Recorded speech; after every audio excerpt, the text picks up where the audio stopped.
itu. Makanya akhirnya kan banyak banget gitu Mas Ki ya, usia-usia produktif, dari 15 sampai 24 tahun yang mereka itu masih, nganggur kayak gitu. Tahun 2025 kalau nggak salah, itu tuh di perusahaan sudah didominasi sama generasi milenial dan generasi Z, kurang lebih Iya, benar. 75%. Kita harus punya pikiran bahwa yang namanya bekerja itu belajar yang dibayar. Yang jelas yang harus kita yakini itu salah jurusan bukan berarti salah masa depan Mas.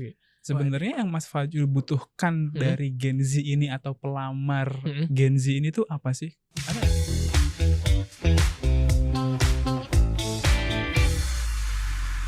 Halo semuanya, balik lagi di Ruang Cerita. Nah, kali ini teman-teman kita akan bahas tentang isu yang lagi hangat nih di era-era nyari kerja buat para Gen Z. Dan bintang tamu kita itu udah ada di Ruang Cerita episode 2. Buat yang belum tahu, langsung aja tonton dulu episode 2-nya ya. Asik, promosi ya, lumayan. Dan hari ini kita ngobrol bareng Mas Fajrul Fala. Ya, halo Mas Rizky dan teman-teman semuanya para pendengar Ruang Cerita. Pendengar Ruang Cerita kayak gitu ya di YouTube-nya MMI kayak betul. gitu. Nah, tadi yang aku sebutin ya, Mas Fajrul itu adalah salah satu orang udah pernah ngisi dulu nih di betul. Ruang Cerita episode 2.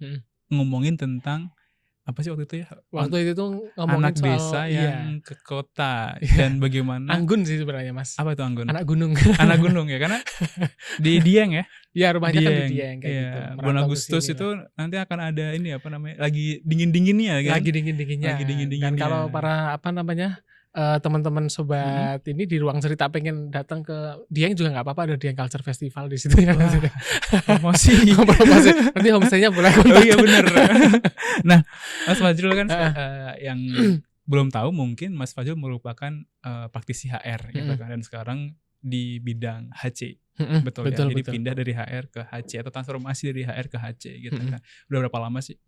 Kalau HR-nya atau pengalaman di ngurusin SDM kayak gitu Mas Rizky ya, itu kurang lebih 6 tahun jalan ke 7 tahun inilah, kurang lebih sampai seperti sekarang itu. Gitu ya. Sampai sekarang. Untuk yang di level organisasi kayak gitu, atau di level perusahaan atau korporat kayak gitu. Tapi sebelum-sebelumnya kan memang sudah di organisasi juga isinya ngurusin SDM terus kayak gitu kan. Oh iya. Jadi sebenarnya secara formal di organisasi atau di korporasi 6 tahun lah, kurang lebih seperti itu. Karena sebelum kerja di sini di MMI, Mas Fajrul juga ini ya, jadi TU dulu ya. Apa? Di kampusnya betul, dulu kan. Ya, jadi juga ngurus orang juga ngurus gitu orang kan. mahasiswa di organisasi kemahasiswaan juga ngurusin orang-orangnya juga, internal dan sebagainya kayak gitu. Nah, ini pas banget kita lagi ngomongin tentang namanya NEET. Gitu kan, yaitu Not in Education, Employment or Training gitu. Jadi fenomena ini kan sebenarnya booming di tahun-tahun waktu COVID ya. Gitu. Jadi pengangguran yang naik dan sebagainya gitu. Tapi kok sekarang menurut data BPS, data pengangguran itu di 7,2 gitu. Dan sebagian besar itu didominasi sama Gen Z Mas Fajrul. Fenomena ini tuh sebenarnya kenapa gitu? Kenapa pasca COVID yang seharusnya mungkin udah pulih gitu, tapi kok angka penganggurannya masih tinggi dan susah nyari kerja. Iya ya Mas, kalau ngomongin soal latar belakangnya kenapa sekarang banyak anak-anak muda kayak gitu ya, yang katakanlah dia itu hidup gitu kan, tidak dalam posisi bekerja, tidak dalam posisi berpendidikan, dan tidak dalam posisi dalam pelatihan kayak gitu kan. Artinya kalau dibilang nganggur beneran nganggur kayak gitu, nggak ngapa-ngapain kayak gitu kan. Itu sebenarnya latar belakangnya banyak Mas Rizky. Yang pertama ketika dulu COVID itu kan memang karena banyak penutupan banyak industri kayak gitu ya, banyak industri yang kemudian akhirnya nggak bisa ketemu langsung, akhirnya secara finansial organisasinya itu nggak bisa tumbuh, akhirnya mereka mau nggak mau itu untuk nge-PHK kayak gitu kan. Nah pertanyaan adalah setelah COVID kok kemudian masih tetap ada kayak masih gitu kan. Banyak. Nah yang pertama itu kita bisa dilihat dari krisis-krisis yang sekarang itu melanda sebenarnya Mas Rizky.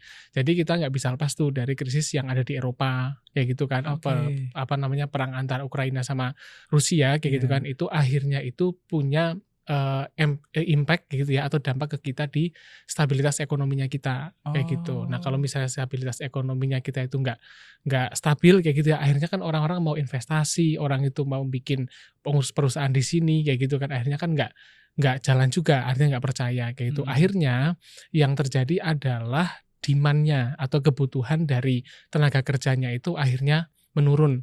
Padahal supply-nya kayak gitu kan, padahal orang-orang yang lulus kayak gitu Mas Rizky ada berapa juta kayak gitu ya 2022 itu yang kemudian lulus dari perguruan tinggi, belum ditambah 2023, belum ditambah yang sekarang kayak gitu kan. Akhirnya supply tenaga kerjanya profesional apalagi S1, SMK dan sebagainya kan terus ada gitu, tapi demand-nya, kebutuhannya itu terbatas kayak gitu. Akhirnya ada gap kayak gitu ya antara supply dan demand di sisi tenaga kerjaannya juga.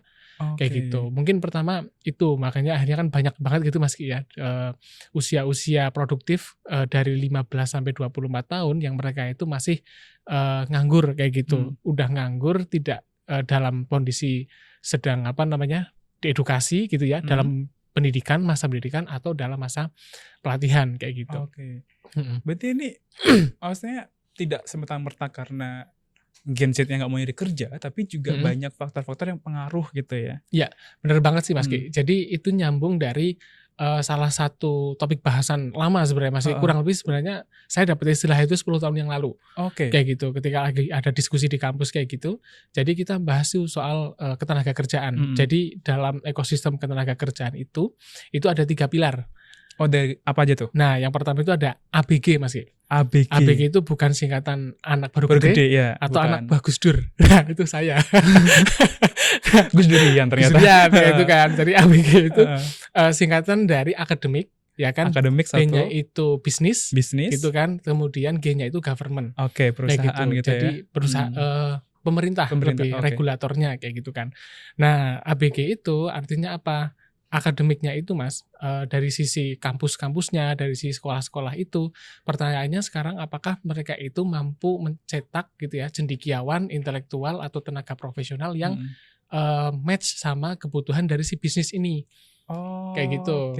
Padahal kalau misalnya anak-anak itu selesai kuliah, anak-anak selesai sekolah misalnya kayak gitu kan, harapannya mereka mau kerja gitu ya, walaupun tujuan pendidikan kan tidak hanya nyari kerja doang kayak gitu kan, tapi mendaya gunakan semua potensinya kan. Nah, salah satu bentuknya adalah dengan kerja. Nah, sedangkan di bisnisnya ini gitu kan punya kompetensi yang lain, kebutuhannya itu lain gitu kan. Nah, artinya mereka nggak bisa aku dan kamu menjadi kita kayak gitu loh. Ya kan. Jadi seperti bukan bahas kerjaan tapi bahas yang lain gitu. Ya kan dianalogikan. Analoginya. Siap. Tapi kayaknya Gen Z udah nggak relate sih kalau yang kayak gitu ya. Karena gampang buat mereka nyari Mas Fajrul. Nyari apa tuh? Maksudnya nyari yang aku dan kamu jadi kita itu gampang banget mungkin buat mereka. Ya gampang putusnya juga kayak gitu. Balik lagi ke topik nih. Iya. Jadi antara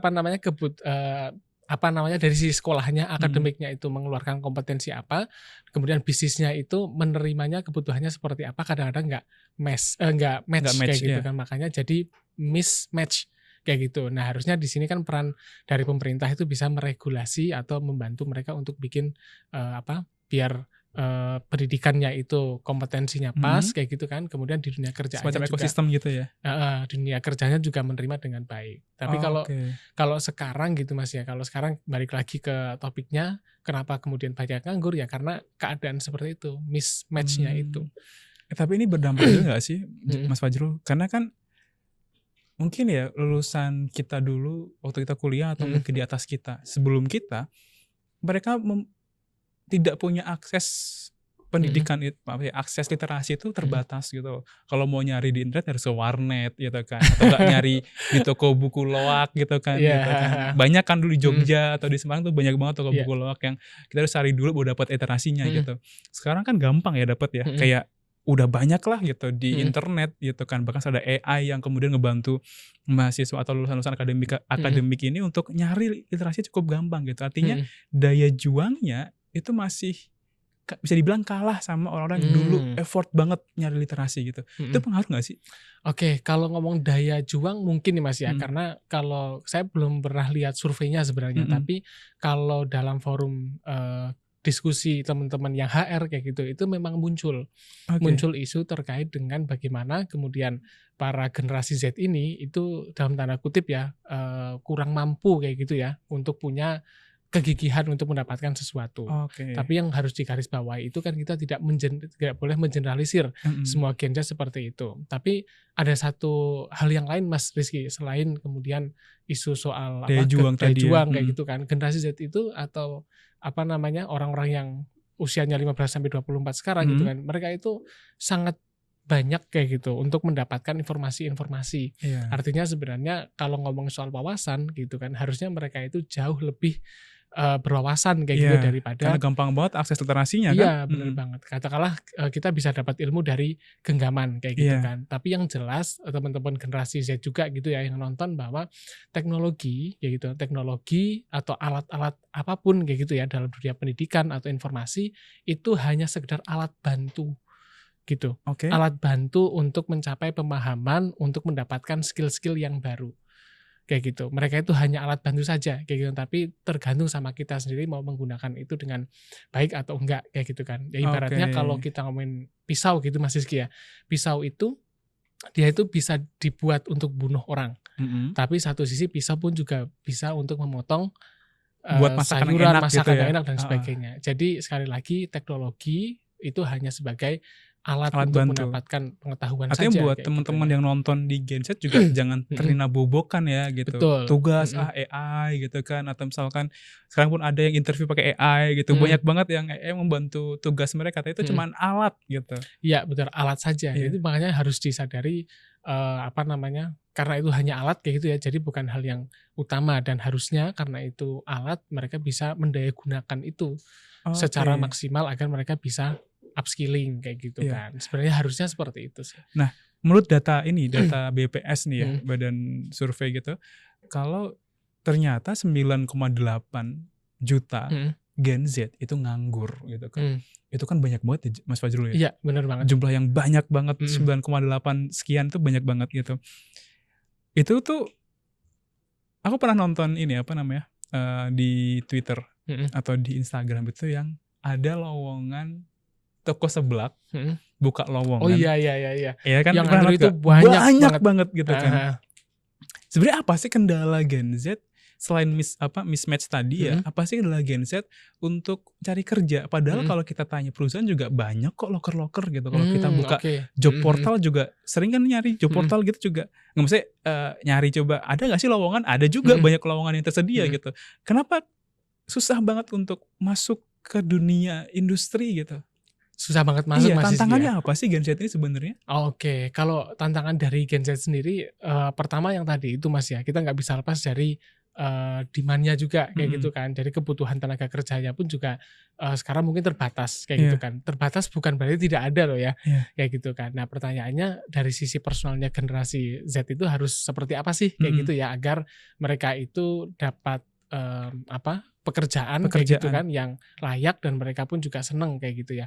Nah yang pertama itu yang harus dikenali adalah sebenarnya Mas mengenali kebutuhan dirinya sendiri dulu kayak gitu. Jadi kembalikan lagi ke dalam dirinya sendiri kayak gitu. Apakah kemudian dia itu sudah siap atau belum kayak gitu dalam bekerja kayak gitu. Artinya dilihat dulu kayak gitu kan dari sisi dirinya ini punya potensi apa kayak gitu kan, punya potensi apa, dia punya bakat apa, kemudian dia punya kemampuan apa, kayak gitu. Nah ini penting banget karena ketika misalnya dia itu bekerja tidak menggunakan rasa seneng, rasa cinta kayak gitu kan, nanti kan akan hambar kerjaannya. Jadi yang pertama harus mengetahui terlebih dahulu kebutuhan dirinya. Nah aku pengen nanya lagi nih, aku potong ya. Itu kan sama ekspektasi berarti ya.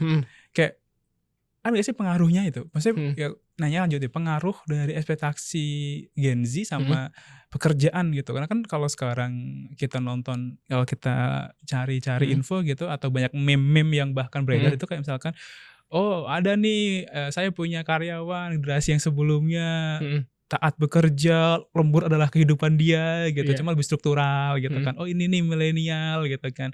Nah ini Gen Z nih gitu, lebih percaya sama TikTok gitu kan, cek kodam gitu.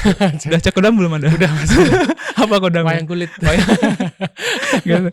Cek kodam gitu, zodiak atau bahkan mungkin tentang isu mental illness gitu. Artinya bahkan ada yang bilang bahwa Gen Z ini punya ekspektasi yang tinggi terhadap pekerjaannya gitu. Kayak misalkan gajinya tinggi, kemudian kerjanya enak, gak bikin stres gitu. Dari informasi yang didapat di sosial media dan sebagainya gitu. Dan ini kan berbeda dengan generasi sebelumnya yang kerja memang untuk hidup gitu loh. Ada gak sih pengaruh dari ekspektasi itu terhadap pekerjaan yang akan dilakukan?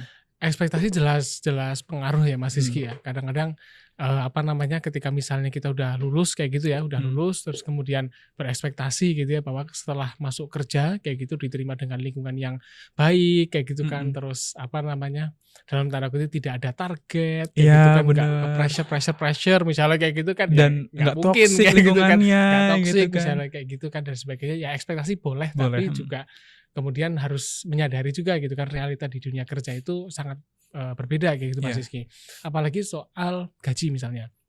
Itu kan. Jadi beberapa waktu lalu kayak gitu kan saya juga sering melakukan interview kayak gitu kan untuk lulusan perguruan tinggi kayak gitu kan. Banyak yang kemudian baru fresh graduate misalnya, terus kemudian belum punya banyak pengalaman magang juga sedikit kayak gitu ya. Tapi kemudian ekspektasi gajinya itu langsung tinggi kayak gitu kan. Apalagi dulu kan sempat viral juga kan, lulusan ini minimal segini dan sebagainya kayak gitu. Itu sih pengaruh banget kayak gitu Mas Ki. Jadi ketika misalnya kita masuk kayak ya di lingkungan kerja dengan ekspektasi seperti itu gitu kan, dan kita sendiri pun tidak siap kayak gitu ya dengan keadaan-keadaan yang mungkin tidak sesuai ekspektasi, akan menjadi kecewa kayak gitu. Dan yang lebih parah itu banyak juga karena tidak sesuai dengan ekspektasinya gitu, akhirnya mending milih untuk nggak kerja, nggak lanjut misalnya kayak gitu. Nah itu yang hal-hal yang kayaknya sih perlu untuk kita renungkan bersama yang di awal gitu tadi kan. gali potensi dia di potensi dulu gitu. Tapi gini Jo, sebagai sudut pandang HC gitu kan, ketika merekrut Mas Fajrul merekrut gitu kan, sebenarnya yang Mas Fajrul butuhkan dari Gen Z ini atau pelamar Gen Z ini tuh apa sih? Ada gak sih yang Gen Z lama? Ada dong, pasti dong. Ada pasti. Apa sih yang Mas Fajrul harapkan gitu dari mereka ketika melamar pekerjaan? Oke, jadi kalau yang diharapkan yang jelas mereka itu siap untuk kerja. Jadi pertama kali sebenarnya itu. Mereka itu siap untuk kerja. Nah, siap untuk kerja itu bisa dilihat dari beberapa aspek Mas Rizky. Artinya apa? Yang pertama itu siap secara mentalnya, ya kan, mentalnya ya mental untuk kerja kayak gitu ya. Kemudian yang kedua pikirannya, wawasannya gitu ya. Yang kemudian yang ketiga adalah skillnya kayak gitu. Ya, Skillnya tadi juga kayak mereka harus siap. Ada tadi ya case tadi yang ada lulusan universitas ternama daftar sama ada orang SMK gitu kan yang udah punya pengalaman kerja 10 tahun di bidang itu gitu. Terus dia ditolak, terus dia kayak marah-marah, "Udah saya lulusan universitas ternama," gitu. Bener banget kayak gitu. Karena kita nyarinya itu benar yang siap gitu yang ya. skill tadi ya. Iya, punya skillnya gitu ya, secara mental juga dapat, artinya sikap kerjanya juga bagus kayak gitu ya. Dan kemudian yang ketiga itu ya tadi itu wawasannya juga mendukung kayak gitu kan. Nah, untuk siap kerja ini itu butuh proses yang sangat panjang sebenarnya Mas Rizky. Makanya teman-teman generasi Z yang sekarang ada di perguruan tinggi kan ada program magang kayak gitu ya. Kemudian ada di organisasi kayak gitu kan. Itu kan sebenarnya upaya untuk membuat teman-teman generasi Z itu lebih siap dalam bekerja kayak gitu kan. Itu yang pertama itu Mas, yang benar-benar siap kerja kayak gitu kan. Yang kedua, kalau yang sekarang yang dicari kayak gitu Mas Rizky adalah orang yang punya growth mindset. Yang punya growth mindset. Kenapa? Karena dunia bisnis itu benar-benar cepat berubah. Kayak gitu. Artinya berubahnya itu bisa karena internalnya kita, bisa juga karena eksternalnya. Customernya udah minta kita untuk berubah kayak gitu kan. Akhirnya harus ada digitalisasi, harus ada penyempurnaan sistem dan sebagainya. Nah, penyempurnaan dan perubahan-perubahan itu butuh orang yang beneran mau belajar kayak gitu. Nah, sama jangan dibayangkan Mas Rizky ya, belajar itu hanya buka buku nyari di internet kayak gitu kan. Tapi belajar beradaptasi dengan sistem-sistem yang baru.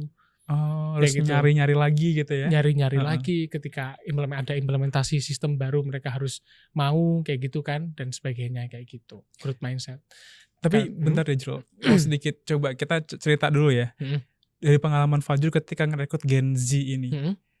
Ngerasa beda gak sih sama yang pernah direkrut di gen-gen sebelumnya gitu? Ada ngerasa beda gak sih? Kok gini sih gitu?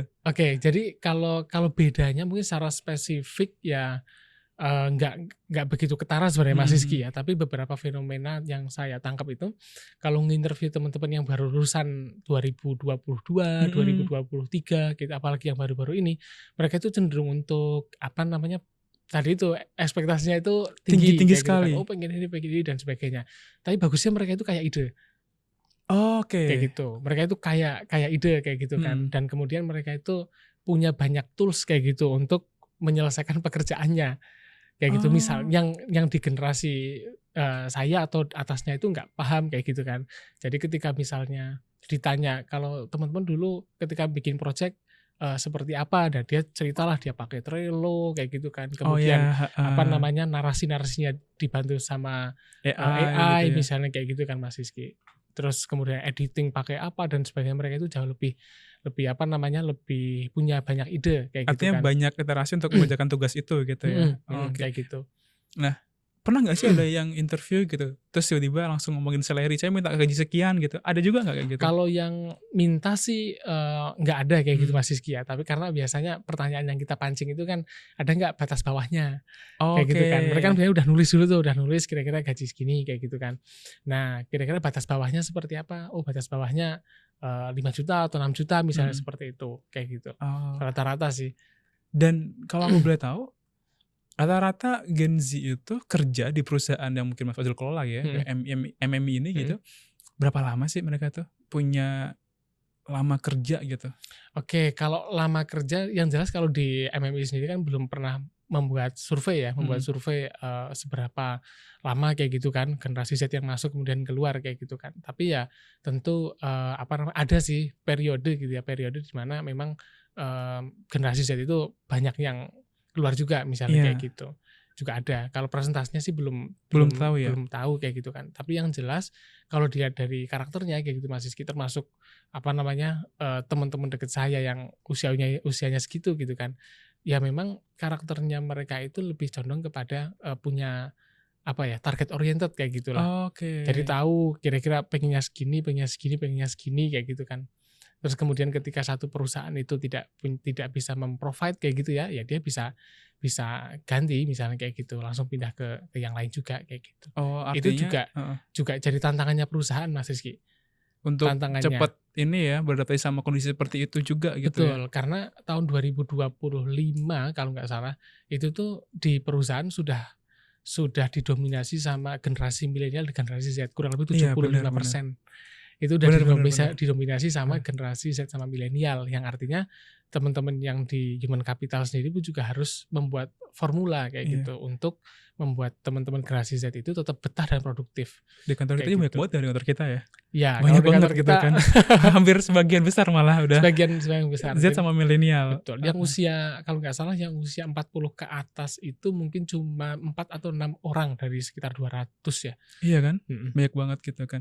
Dan itu jadi menarik banget buat buat saya pribadi karena, Mhm, eee, bagaimana kemudian media memberitakan bahwa Z itu nggak bisa kerja, mhm, Z itu kemudian nggak punya skill dan sebagainya, mhm. tapi mereka bisa ternyata gitu kan, Bisa kerja bisa, gitu kan, mhm, dengan pendekatan berbeda dengan gitu. pendekatan yang berbeda kayak Artinya buat gitu. teman-teman Gen Z yang nonton juga jangan jangan langsung patah arah dengan media-media yang Mhm, beredar gitu kan. iya, Karena itu punya pengaruh nggak sih? Maksudnya mestinya akan pengaruh sama kondisi mereka ketika nyari kerja susah gitu kan ya. mhm Heeh. mhm.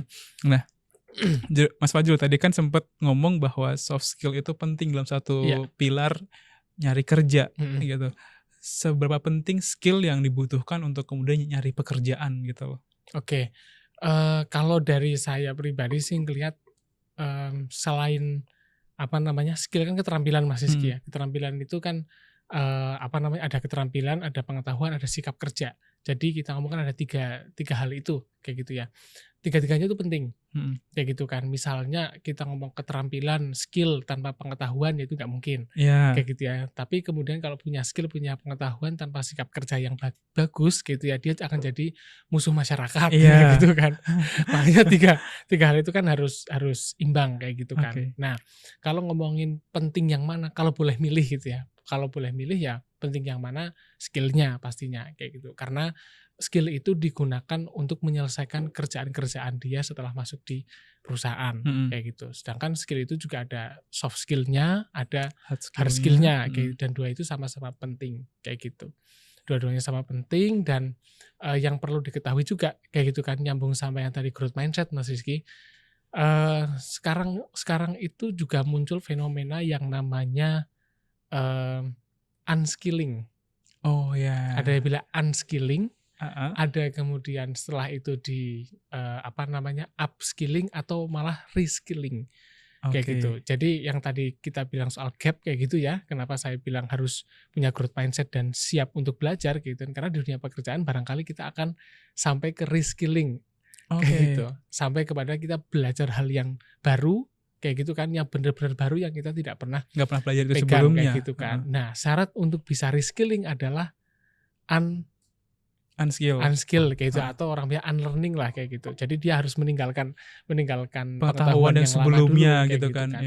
Baru kemudian di reskilling atau di upskilling kalau dia memang sudah punya kemampuan di situ. Gitu. Betul. Makanya benar-benar teman-teman yang generasi Z kayak gitu ya, kalau di dunia pekerjaan kayak itu benar-benar harus punya keinginan untuk belajar kayak gitu kan, karena itu nanti akan banyak hal yang membuat dia bisa lebih produktif kayak gitu dalam bekerja kayak gitu. Nah, tadi kan Mas Soil sempat bilang bahwa kalau yang belum kerja buat Gen Z itu adalah cari pengalaman sebanyak-banyaknya. Iya, betul. Gimana kalau udah lulus tapi dia baru nonton ini? Oh iya, aduh aku nggak ada magang, nggak ada ikut organisasi, cuman dulu kupu-kupu, kuliah pulang gitu. Terus gimana nih gitu buat nyari kerja?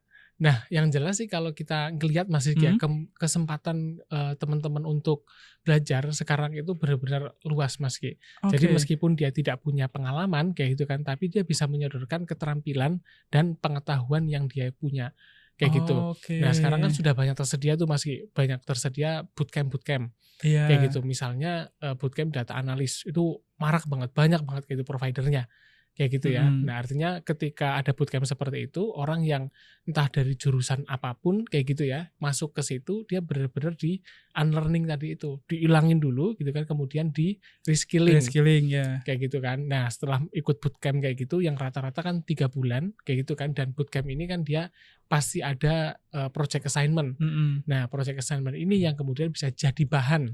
Jadi bahan teman-teman generasi Z untuk menawarkan dirinya kepada perusahaan untuk punya kontribusi. Minimal dia punya nilai plus di bidang pelatihan dan pengembangan yang dia lakukan di bootcamp itu gitu. Betul, kayak gitu. Jadi sarananya itu banyak, ada bootcamp, kemudian teman-teman generasi Z juga bisa tuh mengikuti kegiatan-kegiatan pelatihan yang memang dia pengen kuasai skillnya. Ya seperti itu. Atau kemudian teman-teman yang misalnya di daerahnya itu ada BLK gitu ya, Balai Latihan Kerja, itu juga bisa masuk ke situ gitu kan. Jadi artinya bisa dapat kerja, mungkin belum punya pengalaman gitu ya, tapi dia punya keterampilan kayak gitu yang dari bisa bootcamp-bootcampnya itu. Jadikan ini ya portofolio mereka buat daftar kerja gitu. Betul. Ya. Nah, tadi kita ngomongin tentang cari kerja gitu kan, dan kita ngomongin medsos mulu dari tadi gitu kan.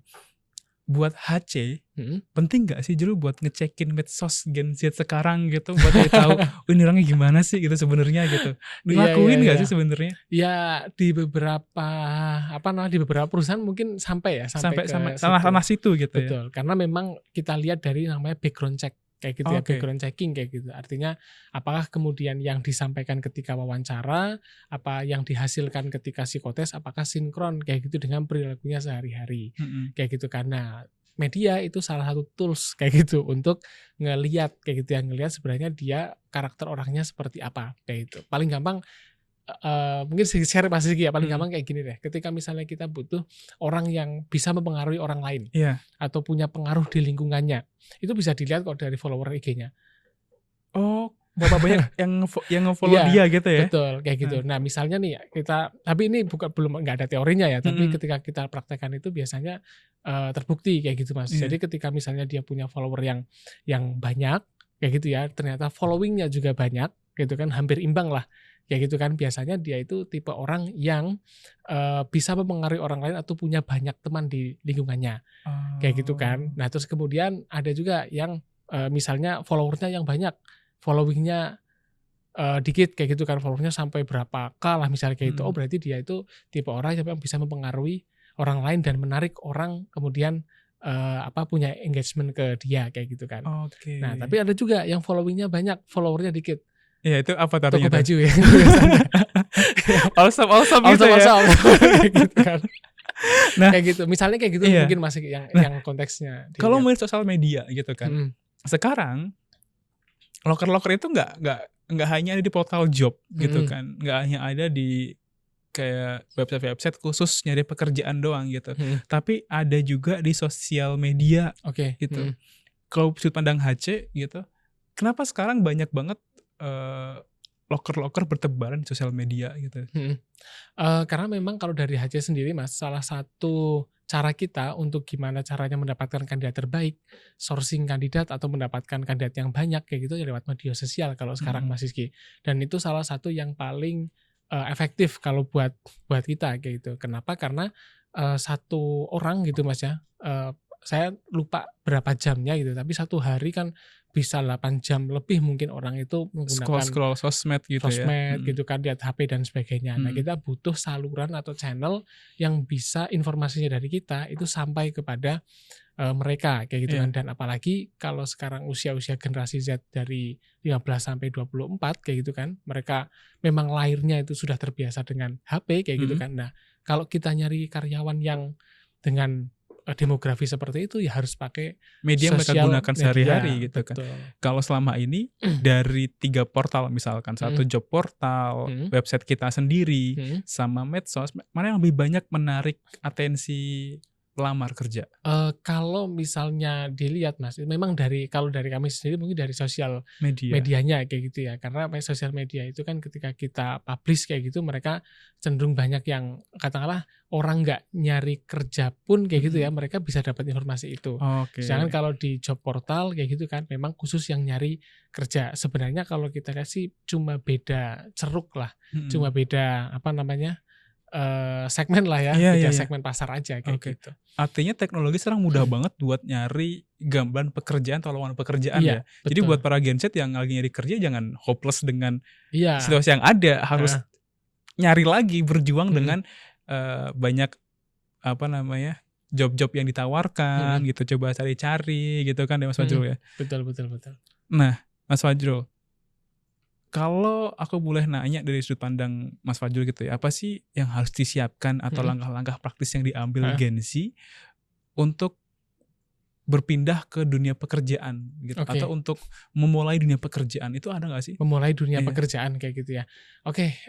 Kalau tipsnya masih tips praktisnya kayak gitu ya untuk teman-teman Gen Z kayak gitu atau Gen Z yang mau kerja kayak gitu kan. Sebenarnya yang pertama benar-benar harus diketahui dulu kayak gitu kan. Sebenarnya potensi dia itu di mana atau kesukaannya dia sebenarnya itu di mana kayak gitu. Artinya katakanlah harus selesai dengan dirinya sendiri dulu. Kayak gitu kan. Nah, itu juga bisa tuh dari tes psikotes atau dari yang lain dan sebagainya. Gitu kan. Nah, setelah itu selesai baru kemudian yang kedua Mas Rizky. Yang kedua itu benar-benar teman-teman harus effort untuk nyari. Gitu, untuk nyari lowongan kerjanya. Nah, cari lowongan kerja itu sebenarnya kalau sekarang udah banyak banget. Job portal itu sudah banyak, kemudian ada di sosial media itu juga sudah banyak kayak gitu Mas Rizky ya. Dan kemudian di via job fair misalnya gitu juga sudah banyak kayak gitu. Artinya memang harus effort untuk nyari-nyari itu semuanya kayak gitu. Kemudian yang ketiga yang benar-benar harus dipersiapkan kayak gitu Mas Rizky ya untuk teman-teman generasi Z adalah skillnya kayak gitu. Itu penting banget. Jadi katakanlah kita sudah tahu senangnya apa, udah effort nyari kerja tapi kita nggak punya skill kayak gitu ya, itu akan jadi nonsen lah kayak gitu. Jadi nggak ada artinya juga. Jadi benar-benar disiapkan skillnya kayak gitu. Artinya dia bisa apa dan buktinya apa. Kemudian yang keempat adalah portofolio. Nah, portofolio itu penting banget. Kenapa? Karena itu menjadi bukti. Kalau dia sudah melakukan sesuatu kayak gitu kan. Oh, buktinya itu ini dan sebagainya. Kayak itu portofolio itu jadi penting banget. Apalagi mungkin teman-teman yang bergerak di bidang media misalnya kayak gitu Mas. Jadi dia misalnya kelamar jadi kreatif kayak gitu ya. Nah, dia pernah pegang proyek apa aja, dia pernah ngedesain apa aja misalnya kayak gitu. Itu juga menjadi penting kayak gitu kan. Itu kalau buat saya pribadi itu lebih penting daripada CV.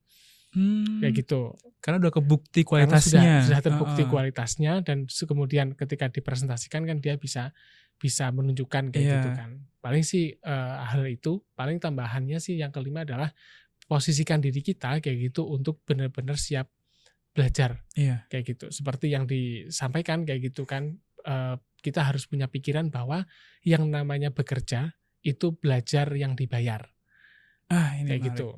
Jadi kerja itu ya belajar yang dibayar. Jadi mindset kita itu akhirnya punya mindset pertumbuhan terus kayak gitu Mas Rizky. Dan itu penting banget untuk mengarungi dunia kerja Pekerjaan kayak gitu gitu ya. dunia pekerjaan yang apa namanya Gelombangnya pasang surut. fluktuatif Iya kayak gitu bener. kan, dan susah untuk ditebak kayak gitu nanti Iya. seperti apa. Paling 5 itu sih mungkin Mas Rizky yang perlu teman-teman siapkan kayak gitu. Kesalahan yang sering terjadi saat Gen Z mulai kerja atau bahkan di dunia kerja itu apa sih dari sudut pandang HC Mas Fajrul? Oke, kalau kesalahan Mas Iya. Rizky ya, kesalahan yang pertama sih soal ekspektasi juga, kayak gitu kan, soal ekspektasi. Jadi nggak semua di dunia pekerjaan itu seideal yang dia bayangkan kita inginkan. Tentu yang namanya pengen sih pengen gitu ya, lingkungannya suportif kayak gitu kan, kemudian kerjaannya itu dalam tanda kutip bener-bener yang sesuai dia banget gitu inginkan. kan. Kalau dia punya ide selalu diterima misalnya kayak gitu. Ya itu ekspektasi-ekspektasi yang kemudian harus diturunkan, diganti dengan semangat kayak gitu atau kegigihan untuk beradaptasi sebenarnya kayak gitu. Yang tadi berarti ya, bekerja adalah belajar yang dibayar gitu ya. Belajar yang dibayar kayak gitu. Nah, karena ekspektasinya sudah turun kayak gitu kan, akhirnya kita jadi cenderung lebih mudah kayak gitu untuk beradaptasi dengan lingkungan kerja. Kesalahannya pertama mungkin itu. Yang kedua mungkin saya ngelihat bahwa kalau ngomong kesalahan sebenarnya sih nggak terlalu Mas ya.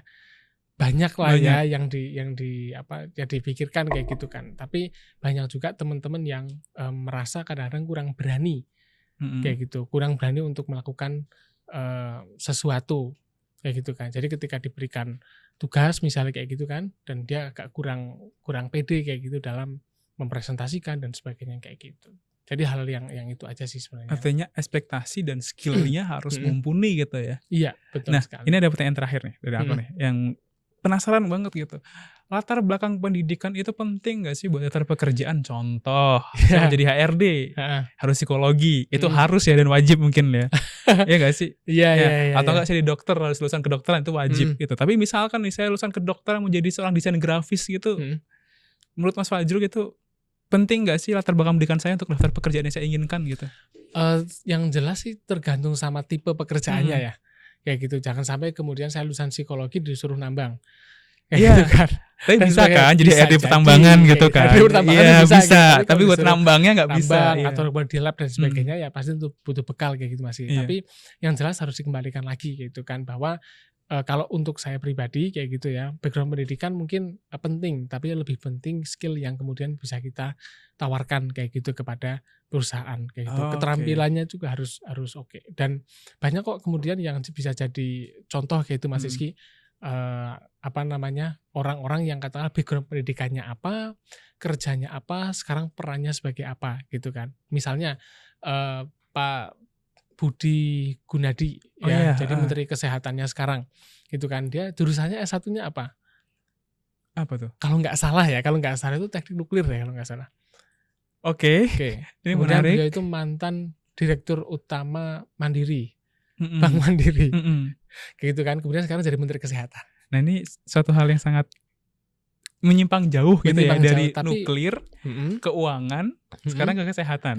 Tapi pertanyaannya kok bisa ya orang kemudian mampu bisa lompat kayak gitu sejauh itu. Dan sukses semuanya gitu loh. Artinya lulus ya. Kalau itu kayak sukses kan ada parameternya masing-masing gitu ya. Misalnya lulus ya lulus kayak gitu kan. Terus kemudian jadi direktur utama kayak gitu kan. Ya jadi gitu. Sekarang jadi Menteri Kesehatan, ketika itu ngurusin COVID lagi. Iya. Kayak gitu kan. Nah itu semuanya lulus. Nah, dan kira-kira berhasil pula ya, karena kan menekan angkanya cukup bagus dari negara lainnya kayak gitu kan. Nah pertanyaan kenapa dia bisa sesukses itu kayak gitu ya. Ya karena semangat dia untuk kemudian belajar tadi itu gitu kan. Jadi ada unlearning, learning sampai ke relearning atau reskilling dan sebagainya kayak gitu. Itu yang perlu digarisbawahi kayak gitu sih. Ini juga berarti jadi nilai plus buat teman-teman yang lagi nonton terus udah mulai hopeless dengan jurusannya, kenapa ngambil ini gitu, udah semester 5 lagi. Bener, mau keluar tapi nanggung, udah banyak uang dikeluarkan gitu. Tapi yang jelas yang harus kita yakini itu salah jurusan bukan berarti salah masa depan Mas. Wah itu gimana tuh? Kayak gitu. Jadi mungkin kita jurusannya sekarang apa gitu kan, tapi kan kita nggak, masa depan kita itu kita yang tentukan juga kayak gitu kan. Oke. Kayak gitu. Jadi salah jurusan bukan berarti salah masa depan. Masa depan, bener. Kayak gitu. Nah, dari ngomongin need tadi gitu, yang nganggur sampai tadi ngomongin banyak hal tentang seluk-beluk Gen Z sampai susah nyari pekerjaan. Ada nggak saran buat Gen Z lagi nonton Mas Fajrul? Oke, buat teman-teman Gen Z kayak gitu ya, jadi penonton di YouTube-nya Mikro Madani Institute kayak gitu. Yang pertama, syukurilah bahwa rekan-rekan atau teman-teman Gen Z ini masih ada di usia muda. Jadi masa muda ini teman-teman semuanya bisa untuk mendayagunakan pikirannya, mempunyai tenaga yang luar biasa untuk apa? Untuk lebih banyak belajar dan menyesuaikan diri dengan keadaan. Nah, pesan saya adalah jangan berhenti untuk teman-teman belajar, jangan berhenti untuk menambah keterampilan-keterampilan barunya gitu ya, dan jadilah ahli. Karena kalau teman-teman menjadi ahli, bukan teman-teman yang mencari kerja, tapi pekerjaan yang akan nyari teman-teman semua. Gitu Mas Rizky. Gila, jadi spesialis ya, Jadi bukan spesialis. generalis Jadi ahli, gitu, jadi iya. ahlinya Jadi gitu, ahlinya ahli. Ahlinya ahli. Nah itu dia, Iya. teman-teman, adalah obrolan saya dengan Mas Fajrul gitu kan. Nah buat teman-teman udah gak ketinggalan sama sosial media kita, ada di TikTok dan Instagram, yaitu _institute. Nah jangan lupa ikuti juga website kita, ada di mikromadaninstitute.com. Yang terakhir nih, biar gak ketinggalan sama konten-konten YouTube kita, ada di Mikro Madani Institute. Ayo sama-sama selangkah lebih baik, karena harapan itu nyata. Terima kasih dan sampai ketemu di ruang cerita berikutnya. Dadah.